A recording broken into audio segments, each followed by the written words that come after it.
Hey everyone, it's Kara Dixon with Candid with Kara, and we are doing our quarantine version of Candid with Kara. So we are interviewing our candidates through Zoom, and we are joined with Ben Loyola. How are you doing? Fine, Kara. Thanks so much. Yeah, this is a new method of doing interviews, I guess. Yeah, I'm In glad the you could. world, unfortunately, during this challenging time, obviously. Yeah, I'm glad you could join us and you found some time to make this interview happen. So, can you just tell me what you're running for? Sure.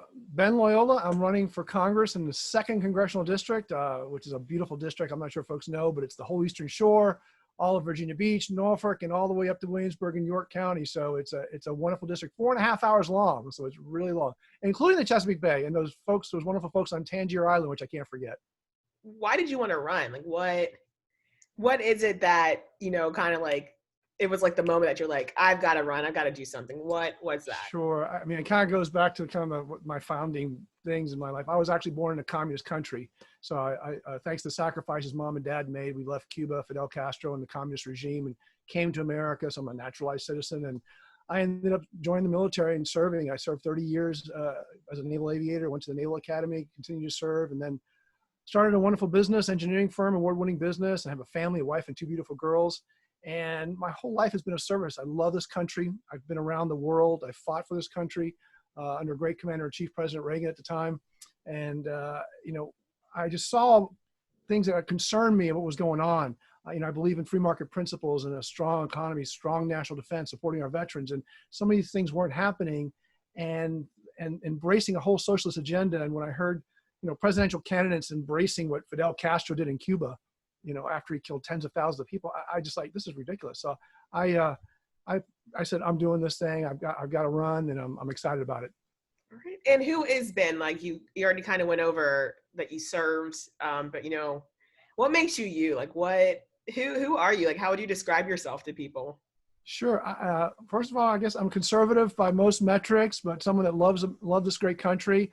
I think I can speak first person, having not been born here and travel the world. We truly are blessed to live in the greatest country in the world, and our form of government, which has brought more people into prosperity and opportunity than anything I've ever seen. I was commanding officer of Naval Forces South and Central South America out of Puerto Rico, but I got to see so many different countries and experience and work with those folks. We are truly blessed where we live here, and I just want to give back. And so the formulation of love of country, patriotism, service to country. Obviously, my first oath was 16 years old. I did the delayed entry program to enlist in the Navy, and then I got picked up to an appointment at the Naval Academy and graduated that with my engineering degree, and then became a naval aviator and fought in combat, like I shared, fighting against a tyrant in Libya, Gaddafi, and then helped track down some terrorists that killed an American citizen, Leon Klinghoffer. But I ended up serving 30 years, and I finally retired as a Navy captain. So service as well as important. I was the chairman of the Commonwealth of Virginia Public School Authority, is what I meant to say. And that was an honor to serve that for many years. I worked with the treasurer of the Commonwealth of Virginia, appointed by Bob McDonald. I was also commissioner for arts and humanities for the city of Virginia Beach. That was quite an honor doing that, all the things that was going on to help arts and humanities in Virginia Beach. And those were all volunteer positions that I did that I got appointed by to serve under. So, my life has been that service to community, and I want to take that up to Washington, D.C. I think between my education, my service, and commitment to our great area that we live, will do well for all of us. Out of all that, the thing that popped out the most to me was that you went to the Naval Academy. So did you ever go down to College Park? Because I went to the University of Maryland. So yes. Yeah. College Park. I remember those days. I was like, well, obviously from being in Annapolis, I was in the boat. I was boating and on the sailing team, and the inner harbor there is a beautiful area. So yes, I remember the days. I love Annapolis. It's like one of my favorite places. It is. It's a really beautiful place. All right. So are you ready to do the rapid fire questions? Sure. Absolutely. All right. Yeah.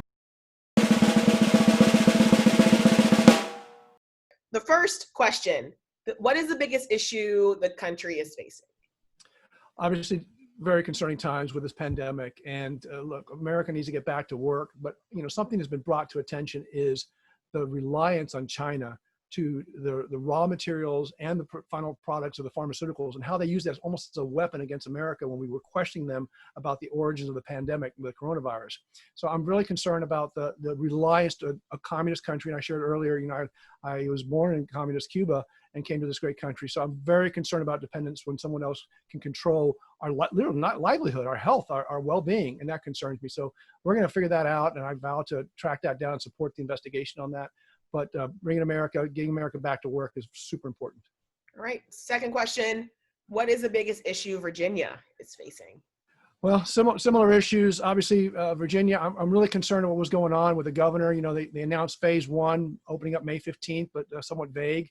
Sadly, the Wall Street Journal gave Virginia an F on our response to that. It's ranked 48 out of 50 on our response to the coronavirus.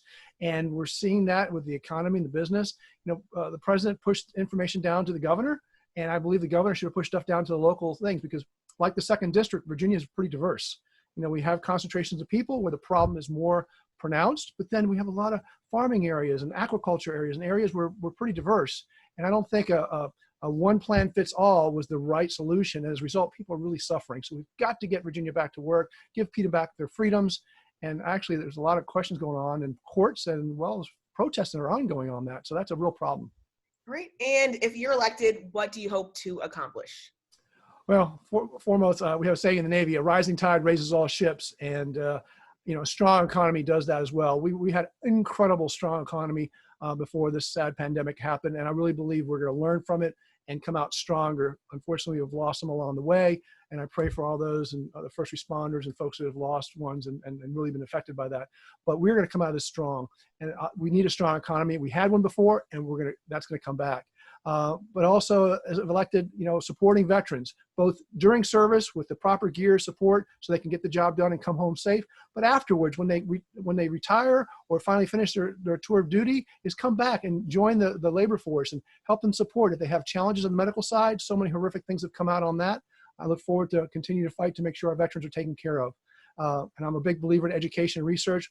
And right in the second, we have some amazing stuff here in Wallops Island. We're resupplying the International Space Station right in our backyard. We have NASA Langley and Langley Air Force Base. We have a lot of amazing technology and stuff. So I'm a big believer in education and research to keep us a leader in the global economy. And that's very important.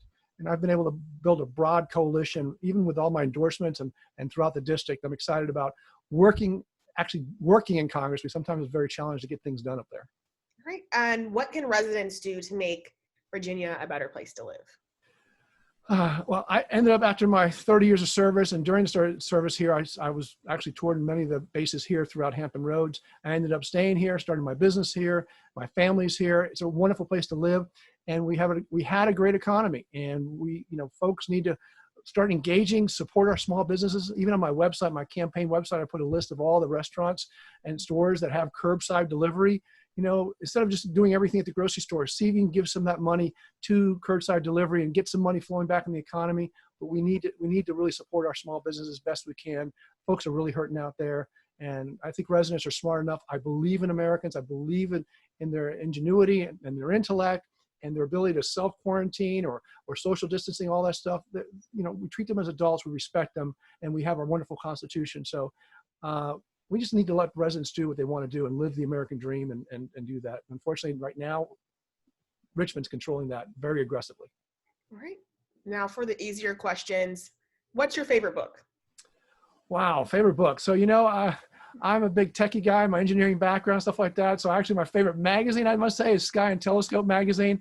I love, gazing at the night sky and tracking asteroids or checking out what's impacting Jupiter. Actually, I've worked with NASA on a grant program with Hampton University about tracking asteroid impacts to Jupiter, because that affects what can happen here in the United States and in planet Earth, for that matter. And we have a lot of technology in our backyard. My engineering firm had a wonderful contract helping NASA go back to the moon. So I'm pretty much of a techie. So my literature is pretty engineering related.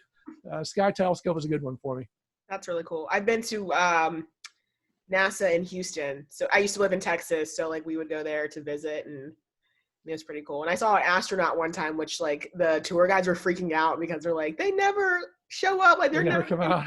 Yeah. And we're all just like, no, they're just people that live the American dream. So. Yeah. So it was cool. All right. If you could meet anyone in history, who would it be and why? Wow. So come to mind, I guess, Jesus Christ. I mean, someone that changed this world and changed, man forever. Principles of Judeo-Christian that formed our country, formed our government, those principles, and meeting the individual where this all originated from. And as a Catholic, I'm Catholic, and it would be an incredible experience. I mean, that would be truly a miracle of an experience. What church do you go to? St. John's. Okay, I go to St. St. Mary's. John's Catholic. Oh, So, neat. yeah. My two girls go to St. John's Catholic, and I'm actually on the board there. I'm the chairman of the board there, and also chair of a local scholarship committee. And so, this serving, giving back to our community. Yeah, cool. Awesome. And then last question, when you were growing up, what did you want to be? Wow, you probably figured this one out from all my other answers, but my dream was, besides being in the military and the Navy specifically, because I grew up around water, boating, sailing, that kind of stuff. But my real love came in, obviously, I remember thinking back, but becoming an astronaut. That truly formulated my thoughts. And I actually applied to the space program, and sadly, we lost a space shuttle during a time, and they shut down the program because of the investigation. And on that flight, one of my classmates from the Naval Academy, Willie McCool, was the pilot in command during reentry, and God bless him. But we're doing amazing stuff. And when mankind reaches out to explore the heavens and do the things we're doing, and now President Trump with the Space Command and going back to the moon and committing to do that and try to, maybe there's minerals or resources there that we could use. It's amazing what's going on. So yeah, my dream has been about space. It's just amazing how much technology we have in our backyard. I mean, yes, we have the aquaculture and we have the farmlands, but the bases that we have, the research that NASA Langley's right in our backyard. And of course, the defense industry, which is really pushes technology to the absolute limits, pushes materials. As an aviator, I flew in combat. And I just remember when we were about to break the wings off, pulling so many G's on an aircraft, and the technology and the engineering that goes into all that. And we have that here in Hampton Roads. The 2nd Congressional District is very diverse, and I'd be honored to serve on this. And I think, my education, my experience, and what we have here in the 2nd District is just like a perfect marriage, really, for me to be our next congressman to represent us in Washington, D.C. Like, what's it been like for you just being at home during this time? Well, interesting. You asked that. We actually, I saw a response, especially when the supplies were very, very needed.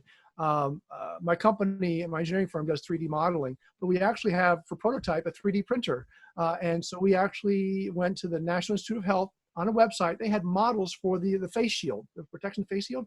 And so we kind of really quick ramped up and got the 3D printers working to produce those. And we dropped off the batches over to Sentara Hospital, who said, well, they were desperate needs. They've now, since then, supplies are starting to come in. But it was kind of neat that, individuals and people were sewing masks, 3D printers were doing that, and they had all sorts of different styles and designs. So it was interesting that we were able to contribute. So because we were trying to, stay away from the office and keep people dispersed, because we had to do that. We brought the printer over to the house, and the printer's printing away and cutting the pieces out and putting them together, and maintaining everything we could to social distancing, but dropped them off to Sentara Emergency Room, and they were quite appreciative of that effort. And other folks, many people across the country are doing that and have done that. And then just the other day, we went out and gave away masks to a drive-through. I think over 1,000 cars came by, and we gave them food and masks, as well as some other supplies and literature to keep them informed of what was going on.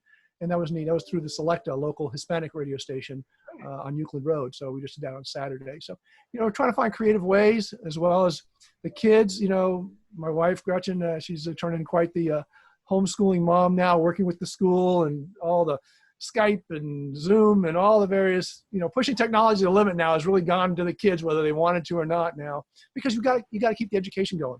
Mm-hmm. And of course, the energy level is out the roof. So trying to keep them to burn off those energies and those calories so they can focus. That's been a challenge.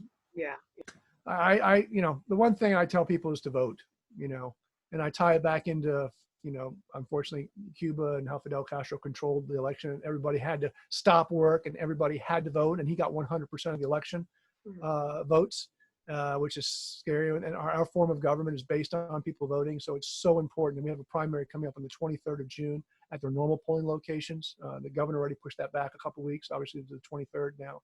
But it's so imperative people engage and vote. It is truly a right that Americans around the world have fought for that right for other people to be able to vote, and we need to honor that and make sure people do and encourage them to do that.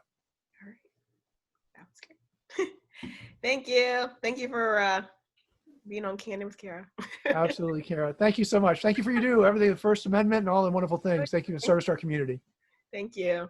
Thank you, Kara. I'm sure I'll probably run into you at a church or something. Or Awesome. Amen. That'd be beautiful.